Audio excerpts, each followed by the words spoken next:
Okay, we are live and in action.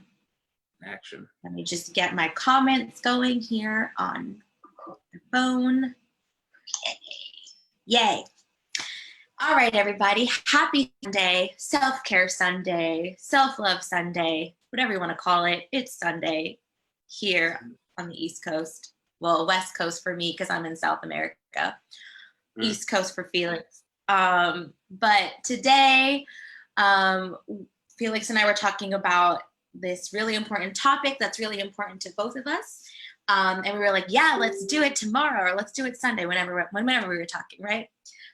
So we were talking about mental health and how can you increase your mental health to relieve stress, eliminate bad habits, reduce anxiety, overcome depression, things like that. And, you know, neither of us are licensed psychotherapists or anything, but we both have experience, decades of experience in our own lives in dealing with our own mental health. And, you know, Felix, definitely tell us your side of it. But I think you and I both agree that working on your mental health and your self-love is just really important to having the best quality of life possible.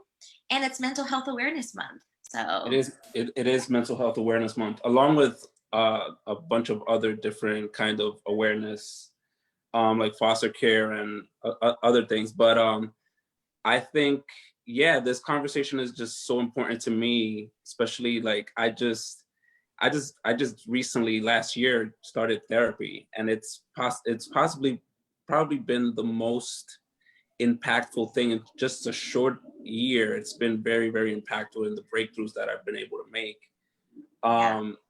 I just think, you know, somebody said this while I was volunteering for a leadership program, and she said, your mind is a dangerous place. Like, get out of your mind. It's a dangerous neighborhood.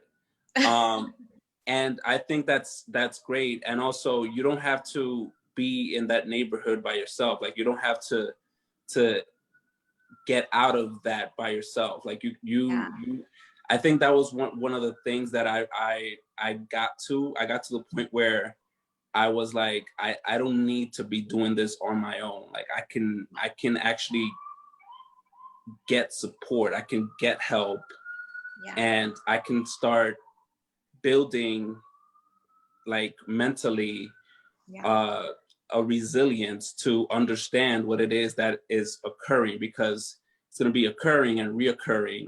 And I was just kind of like sick and tired of it. So, you know, it's important to talk about it. And I want to shout out, we got a bunch of people watching already. Aslav is here, Bernie is here, Megan is here. If you're here, drop a comment so that we can see you, interact with this conversation. If this is your first time here, we like to make it really interactive. So comment, throw us some hearts, throw us some likes, and we'll answer questions as they pop up. And it's really just Felix and I having a conversation. We do this a few times a week. Definitely every Wednesday night at 9 p.m. Eastern, 6 p.m. Pacific, we're here for Wind Down Wednesday. But today it was really important.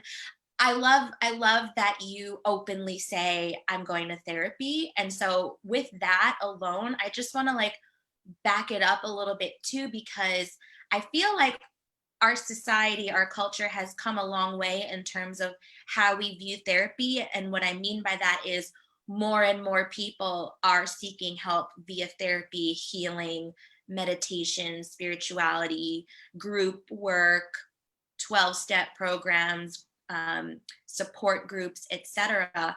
However, I still hear there's so much resistance to it, especially for specific groups of people, you know, especially people who, like for me, the thinking was like, all you need is Jesus, all you need is God.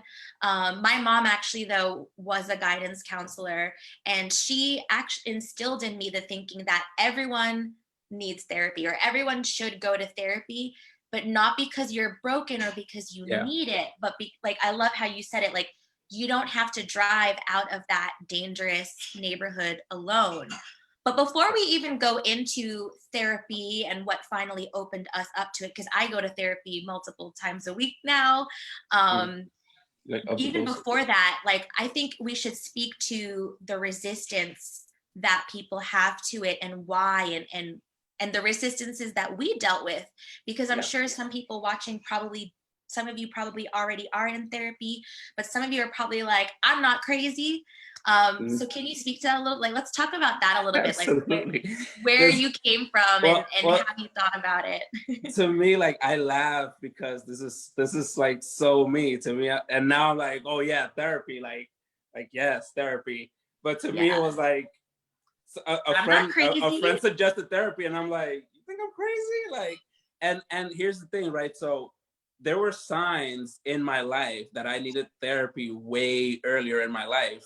Like, for example, in 5th grade, we had this thing about writing about our names and what it meant to me. So I wrote that I hated my name because it was my dad's name. And instantly that was a red flag. They were like, yo, this kid needs to get evaluated, like, so they put me with a counselor, and I was like, nah, I'm not doing that. And for me, it was, and I think for a lot of Latino men, it's considered a sign of weakness to get help. Just any kind of help, not even like a therapist, just any help, just to ask for it. Like, yo, let me get the ketchup. Like, you know what I'm saying? Like, I'll go get the ketchup myself. You know what I'm saying? So but it's not. There's a strength in being able to ask for what you need. And that's what I've been learning. So I fought it. I fought it until I was like, you know what? Let me give it a shot and let me see. I took away that judgment, but I've been fighting it since I was a kid. I've been fighting counseling. I've been fighting anyone giving me advice, right? I didn't know how to ask for advice. I didn't know how, even the idea of having a coach. Like, a lot of us in business as entrepreneurs, we need a coach. Even as a trainer, I need a coach, right? Because he can get into my psyche in a way that I can't. Well, the way that I talked about it the other day, actually, because, as like you and I were both coaches and we both work with people, and it's somewhat normalized in some areas, but in other areas it's like, nah, I don't need that. I can do that myself. And the other day I was explaining it where I was like, it's like, well, I don't know if guys can really, or, people who wear dresses, let's say, or people who wear things with zippers in the back, anything with a zipper in the back. If you are trying to unzip where yourself, in the back? No, let me stop. So keep going. Way to take it there. We can go save that for Wind Down Wednesday. Right. That's a bit cheeky. But like, it's like, if you're trying to zip it up and something gets caught, like, you can try to use a mirror or like whatever, but it's so much easier if you're like, hey, can you see what's going on here? And someone will be like, oh, there's a piece of cloth stuck in there. Let me get that for you. And there's no shame in that. But what I'm hearing you say, and I think a lot of people can relate, is that if I need therapy, or if I ask for help, or if I ask for the ketchup, I'm admitting weakness, or I'm admitting that I can't do it. Inadequacy. That I can't do it myself. And then that means that then it's tied to my value. Like, I become less because of that. So like, then I won't even think about it. Right. Because of that. So for me, the resistance it wasn't so much like that, because like I said, my mother was a guidance counselor and she studied psychology and things like that. And she did say things to me like, everyone deserves therapy. Everyone should go for like mental health purposes. But for me, my thinking was, oh, but I'm okay. I'm fine. Like, I'm good. I'm handling it fine. I'm, some messed up stuff happened when I was little, but look, I'm fine, because I was doing well in school. I was doing well at work. I had a job. I like all these things. So this concept of like, I'm fine, or this concept of I'm handling it fine on my own. And so I think that's well, I won't say it's more insidious, but that's another way that the resistance to getting help can be insidious, because I convinced myself that I was good to go, which for all intents and purposes, I was good to go.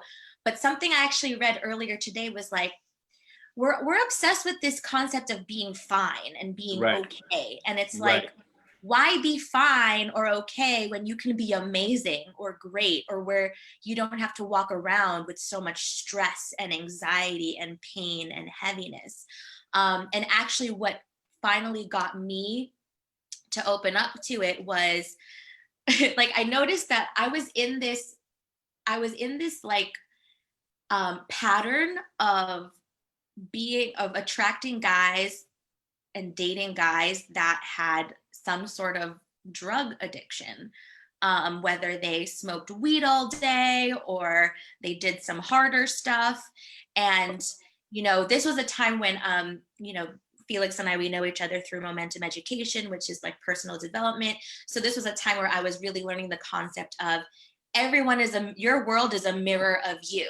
So like if whatever you're seeing out there in the world is really showing you yourself.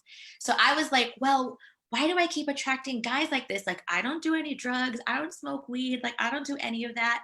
But I had to look a little bit more deeply. And I read this book, Radical Forgiveness, and which I'll link below when I'm done.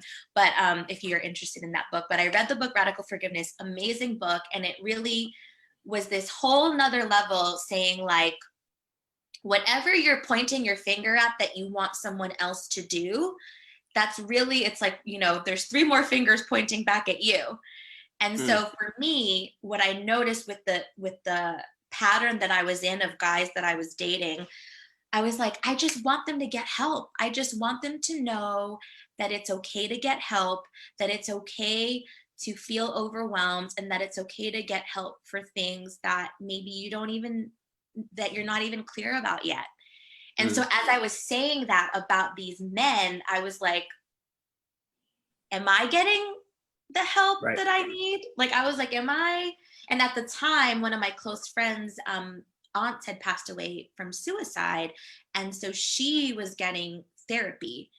And so she was coming back with like all these breakthroughs and talking about it. And I remember thinking like, oh, like my arrogant righteousness was like, well, I'm glad it's working for you. Glad it's working for you. That's nice. Yeah. Yeah. But when I was realizing like, I'm in this pattern and I know that I'm smart and I know that I'm not an idiot, but for some reason I'm in this pattern of dating like of unhealthy relationships. So there's something that like, and the common denominator is me. And I was like, okay, maybe this therapy thing isn't so bad.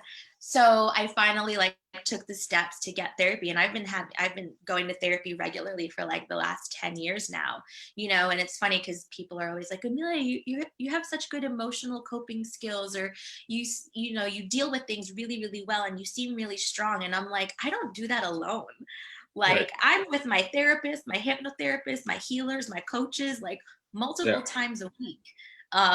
So yeah, so I'm glad that I got through that resistance and that you did too, because I know you and we've been talking offline a lot about how much it's been helping us. And there's no shame in it, right? Yeah. Absolutely not. I think the way it starts is you finally being with yourself in an honest way, such so that you're like, let me see what this is about. Because the thing is, honestly, for me, I played with the idea, and I was convincing myself that I was actually going for it by going online and I made some calls. I made 2 calls, and I'm like, you know what? It's not happening. Therefore, like I'm not. Didn't. And then I was like, who am I kidding, right? Who am I kidding? It's there's this. I always like to go back to humor because it just makes things easy. There's this comedian that he was like, yo, having a therapist is the shit. Like it's like being a shitty friend. Like you get to tell this person everything about you and you don't have to hear anything about them. Like it's amazing. Like it's verbal diarrhea. You just like go off for 45 minutes or an hour and then somebody asks you some questions that you're like, oh shit, I never thought of it like that. Yeah. And that's it. Wait, right? I'm so glad you actually brought up the thing about the shitty friend too, because I think another resistance that people can have to getting therapy is like, oh, well, I have a good support system. I have friends, I have family. But it's like, dude, that's not their job. I mean, Right. people are dealing with their own stuff. Yeah. And, you know, I'm the kind of, especially since like I'm a coach and a healer, I feel like I kind of tend to attract the verbal diarrhea, and I've had to learn to like create boundaries. And so it's like, I tell people that there is no replacement for having a dedicated private hour to yourself that's just for you, from someone who's not related to you and from someone that doesn't, you know, that's not a friend. You know, and of course you can talk to your friends and your family members, but like, it's really not on them. Like, this is about you cleaning up your stuff, right? So I'm like, there's a difference, right? And if anyone, if you're resistant to it, just really give it a shot. I'm going to talk about some resources in a bit, though. But your friends probably give really good advice, but that's not their job. You know what I'm saying? And therapy is not about giving advice either. But also the thing is, these therapists are equipped to handle these things. As your friends, they may come to a passing that they don't know how to help you, and instead they end up saying something that can take you somewhere you don't want to go, right? So your mind is it's very powerful, right? So and it can go either way at any point, right? It could go any way. It could go east, west, south. It could go in every direction. So into that dangerous neighborhood. Like having someone that can support you in grounding yourself and being still. And I think this is what's happening right now. Like, a lot of people are having to be still, and this is why this conversation is so great, because now that you're still, you have to be with your mind a lot more, right? Now that your body isn't moving as much, now you have to be with your mind a lot more. So this is why this conversation is so important. This is why starting a conversation, like a lot of us, first of all, don't even think about physical health much, because we eat whatever the hell we want to eat. We don't really plan for it. And I think we're getting to be better at that, but still there's a lot of work to be done. But we don't even think about mental health. We don't think about like emotional draining. We don't think about like spiritual draining, right? So we don't think about like how do we actually feel, and then be honest around, and honor what we're feeling. There's kind of like this idea of like, I have to be fine. If I'm not fine, then I'm not strong enough, right? Like, I have to show, right? So and it's really, you don't have to do all that. You don't have to do all that work. Well, I love what you talk about the draining and all of that too, because actually, shout out to Jocelyn, who was another guest on this conversation series. We talked about grief. If you're interested in hearing about that, just scroll through or ask me for the link, and I can give it to you. But what she always reminds me is that emotions and the things that we're dealing with are taking up, think of it as actually taking up real estate in your mind and in your body. And so we're walking on like, oh, I'm fine. But I think we're conditioned to carry a much heavier load than we really need to be. And getting the help from either a coach or a healer or a therapist or all of the above is really responsible and a smart thing to do. And I think it should be the norm. It should be like, oh, who's your therapist, or how often do you go to therapy? Not like, oh, do you go to therapy? And so I'm really passionate about normalizing those things and getting the support from a dedicated source. And I did want to speak to a couple of things specifically too. Like, one is the resistance of, well, I can't afford therapy. So we'll talk about that and some of the resources there that I've come across. And then the other one is like, okay, so therapy, coaching, healing, like, what's the difference? So first I'll talk about like therapy versus coaching. And I'd love to hear what you have to say too, Felix, because you're a coach as well. But what I say is, because a lot of times too, people, they want to work with me, but then they're like, oh, actually, I don't need to work with you. I have a therapist. which is fine. Like that's your right to make that choice. But what I suggest is having both if it's in your budget and in your, well, not even if it's in your budget. I suggest finding a way to have both, because I have both and a lot of my clients have both, and they're very different, what's the word, like feelings or energies, right? Where therapy is more, in my experience and in that of my clients, it's like you said, that you kind of get to like word vomit and just process out loud, and then the therapist can kind of guide you and ask you questions. Whereas with a coach, it's like there's a specific goal that your coach can give you strategies and tips on how to get there. So for example, I do relationship coaching.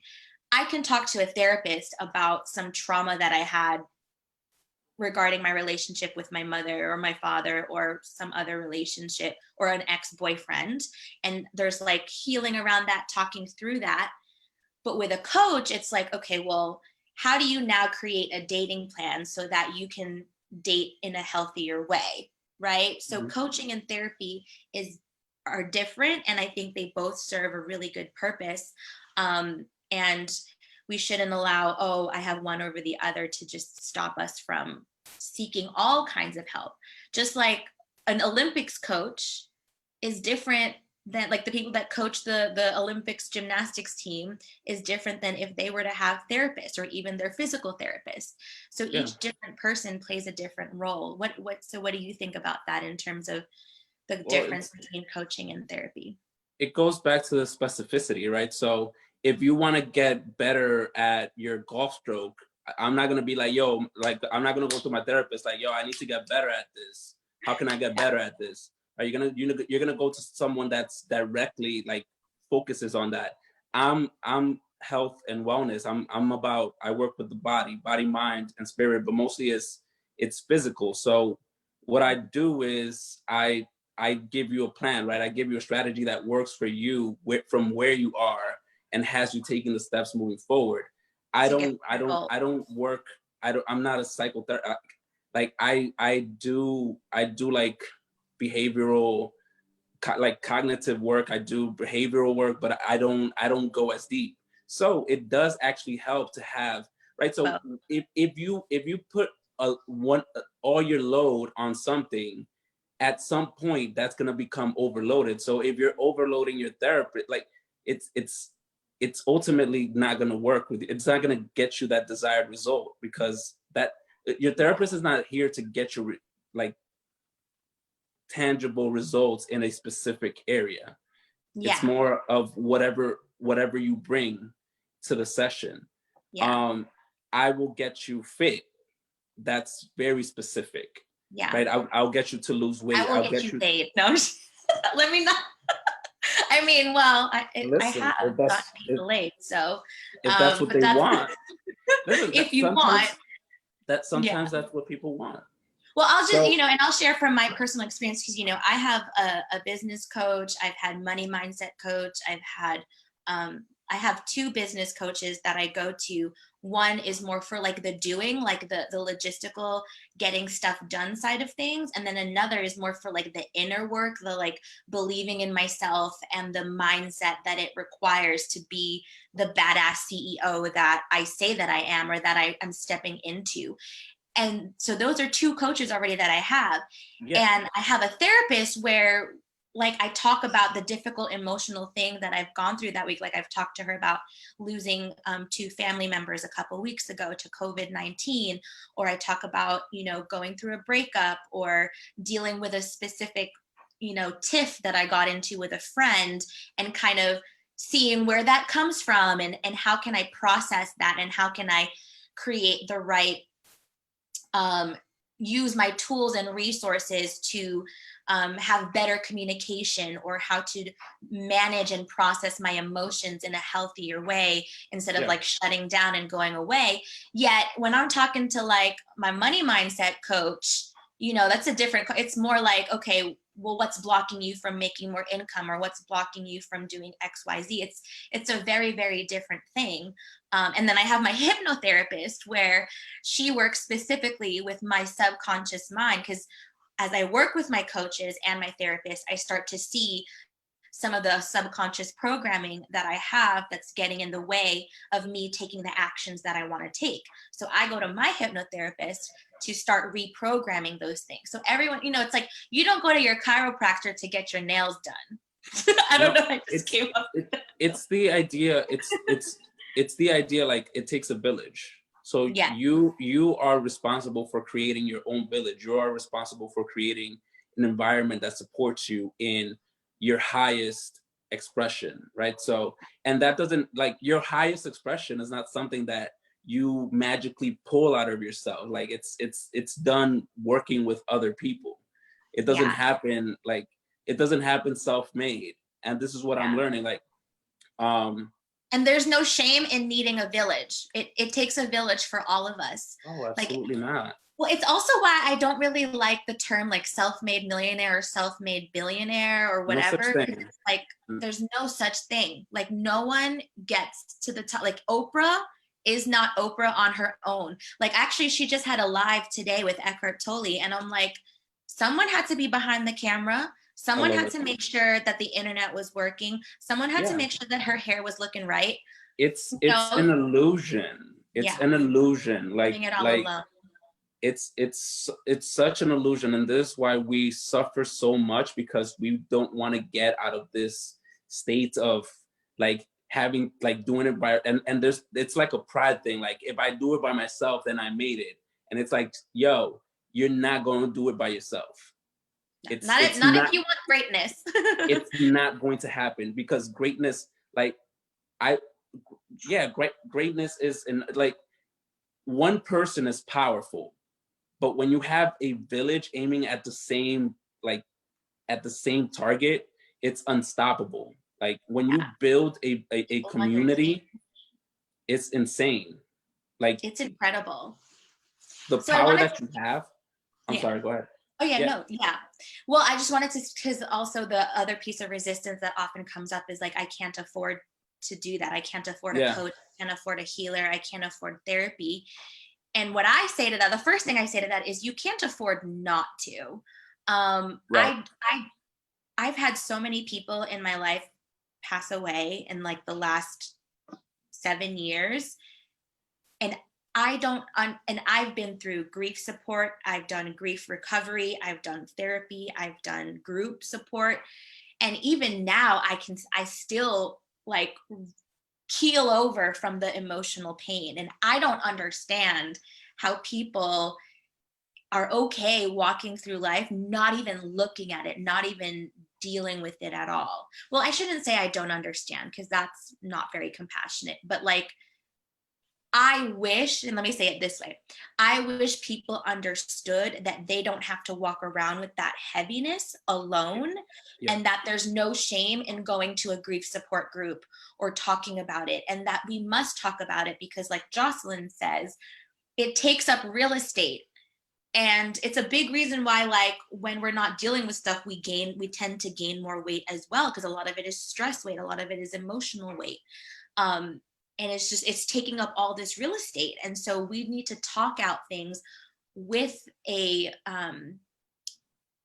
objective third party, to just get it out and process it. Otherwise it stays stuck in our system. So the first thing I say is, you can't afford not to do that. And I have some ideas too for some like reduced rates and stuff, but yeah, go ahead. And here's the thing. I think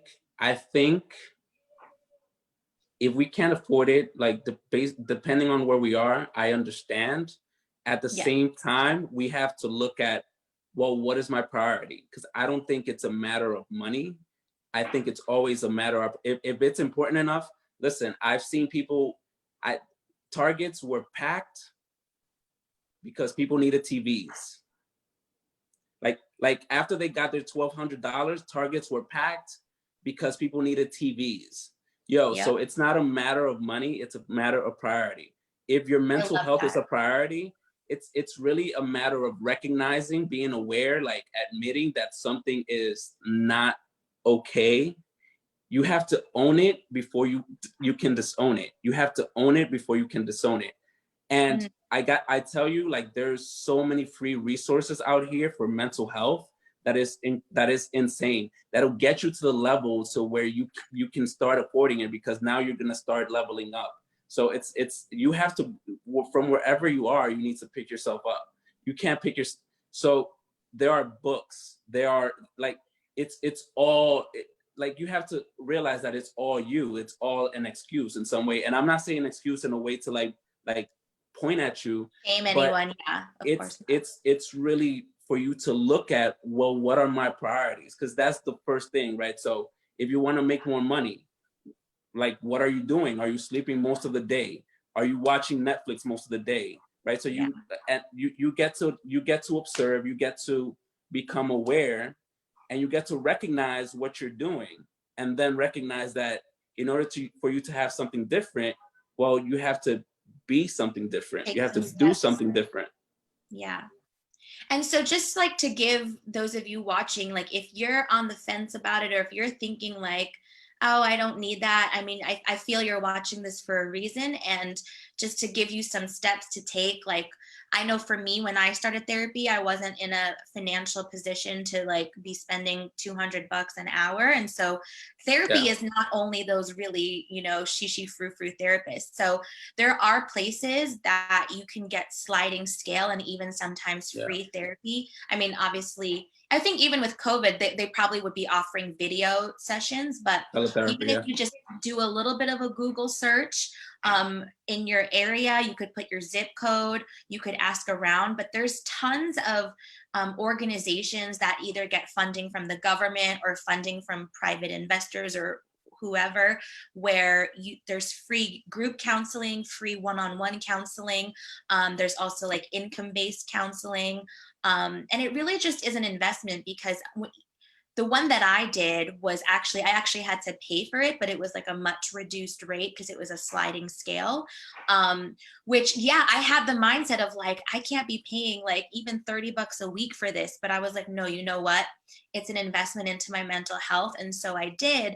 And my finances actually turned around shortly after going to therapy for a while, because I was willing to invest that money into myself. But I've been to therapy where it's as low as $10 a week, $5 a week, depending on where you live. You can probably find those resources. That's cool. I'm a big fan of betterhelp.com. If you go to betterhelp.com, you can even put in like your income, and you can even get like a reduced rate. And it's actually not that expensive, and you get matched with an online counselor where you can do video calls every week. And they even have group counseling webinars. Like, it's a wonderful website. I'm actually part of betterhelp.com right now, and I go through it, and there's group webinars like every day, depending on what topic, and it's part of your membership. So it's like a subscription based thing.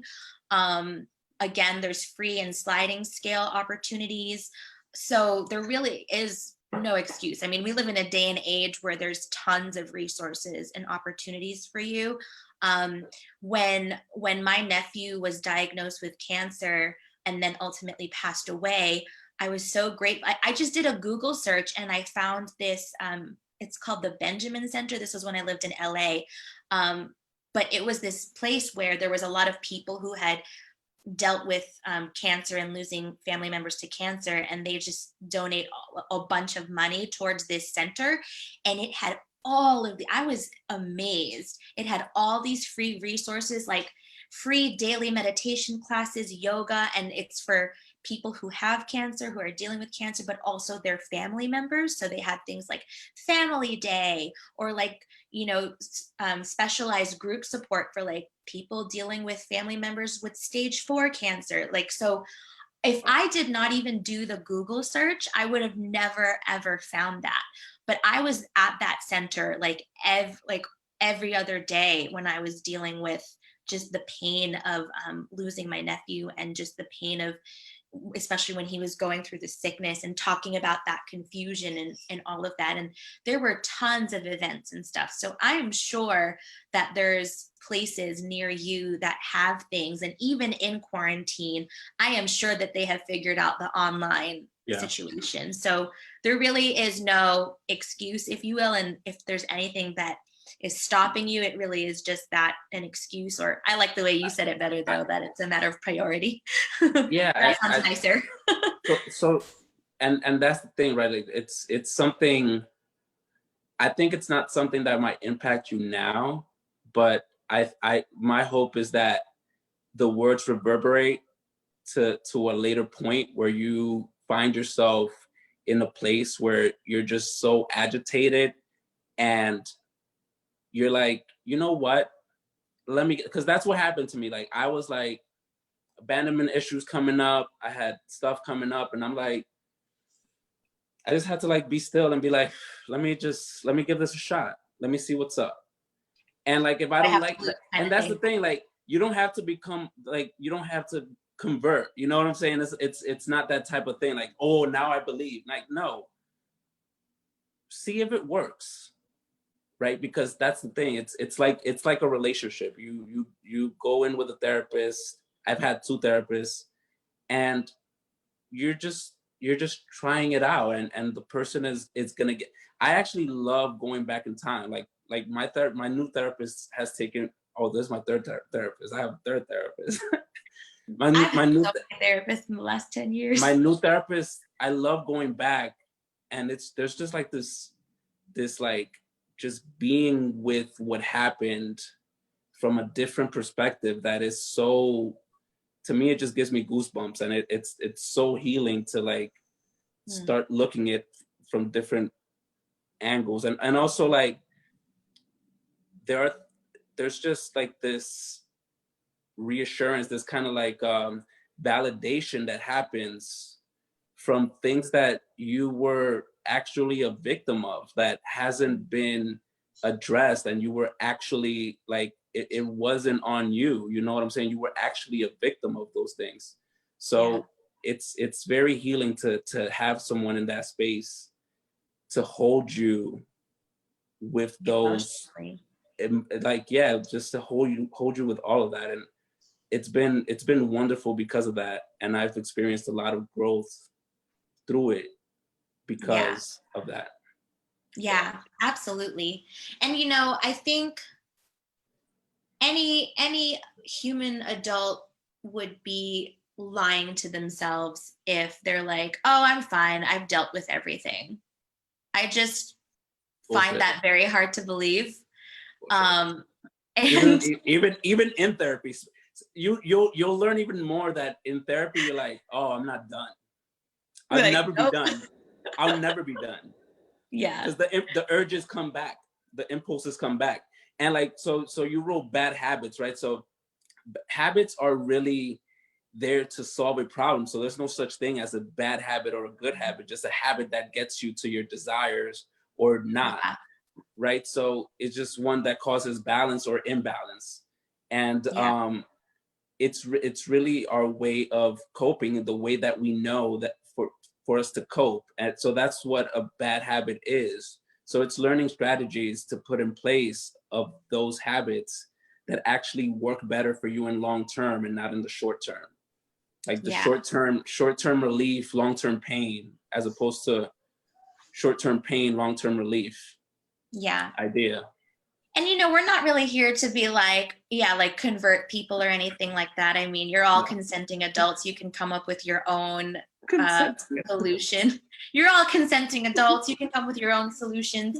But like, I think the question that I would leave anyone that you watching with is just, am I really living life to the fullest it can possibly be? Are there things, is it possible that there are things that are holding me back that I'm not even aware of, that I could benefit from a third party perspective? Am I truly healed? Am I truly over certain things? Because we don't underestimate the power of denial. Because even like for me, to the journey that it took for me to confront like the sexual and emotional abuse that I endured from like, I don't know, age 2 until, I don't know, yesterday, like, like just to even to today,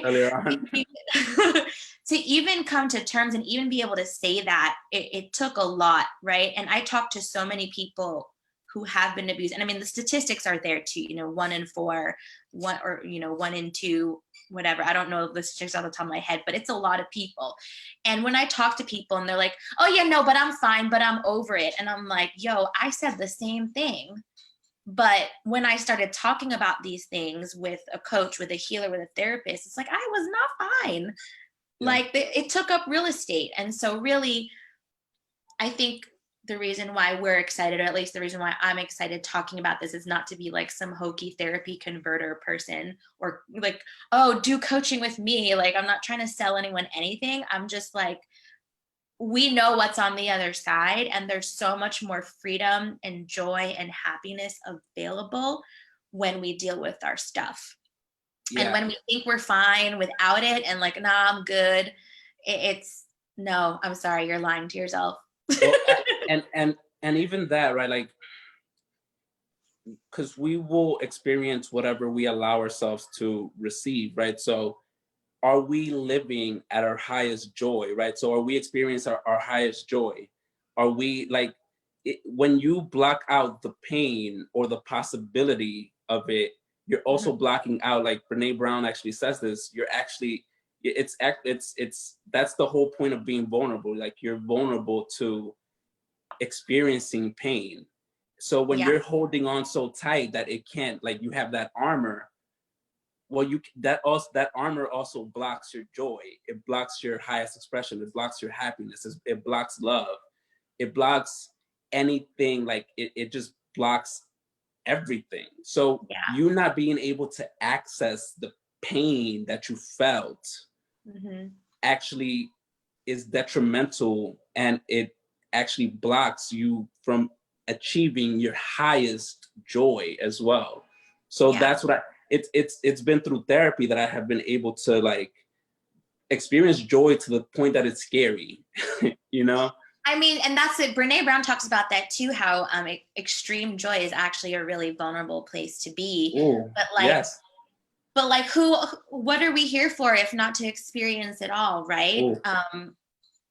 So what I want to say, like, just to kind of start wrapping up, like, next steps for people is like, one thing I also definitely want to say is like, therapy, coaching, healing, it's also a relationship, right? So you don't have to be married to like the first therapist that you see. Actually, when every time I'm looking for a new therapist, I do like a little bit of shopping around, and I know depending on where you go, you can pay a reduced rate, or sometimes it's free, just to like have a conversation with someone, like whether it's 15 minutes or a full hour, because it's just like any other relationship. And I say this too to all my clients or people who reach out to me to be a client. I say, look, this is a relationship, and so we have to also make sure that we gel well together, that you feel safe with me, that I feel safe with you. And it's the same in therapy as well, right? So I've definitely had those audit sessions with someone where I was just like, whoa, no way. And then, me too. Like my current therapist, like she's the one, man. Like, she's the one. But take your time, shop around, be willing to put in the work, and give yourself the grace to like go as slow as you need. It's like dating, you talk to a few. Also, insurance can cover therapy. So it's really about looking, like, if you think you don't have options, then you're not looking hard enough. And if you're willing to take that step, be gentle with yourself and just take those steps. What final words of wisdom would you want to leave us on, Felix? Oh Lord, wisdom. It's no pressure. So this is, so they say like life is a marathon, not a sprint. And I like, it's a marathon and not a sprint. And I've done a marathon, and life is not a marathon. Life is like having multiple marathons going on at the same time. You have relationship, you have kids, you have business, you have work, you have community, you have volunteering, you have all these things, finance. So it's like running all those things at the same time. So it's that same idea of one step at a time. being like living a whole life, it's about being able to chip at all those things while keeping your sanity. Yeah. Right. So a lot of us, we try to like get there. We try to sprint and like do way more work because we want the result faster, where it's not really about getting the results. It's about the journey and who you are, who you get to become while in the quest, while in the journey of your goal. I So love that. throughout your days, just one step at a time. And even if you don't feel at your best, you don't have to, there is no pressure to feel better or to do better or to be better. But ask yourself, how can I be, what step can I take now? Just one small step to be a little bit better today. And that's going to help you. For me, that's what helps me sometimes when I'm in the dark, when I'm not feeling my best. So yeah, that's what I'll leave. I love that. So what I heard is life is not a marathon. Life is 10 marathons at the same time.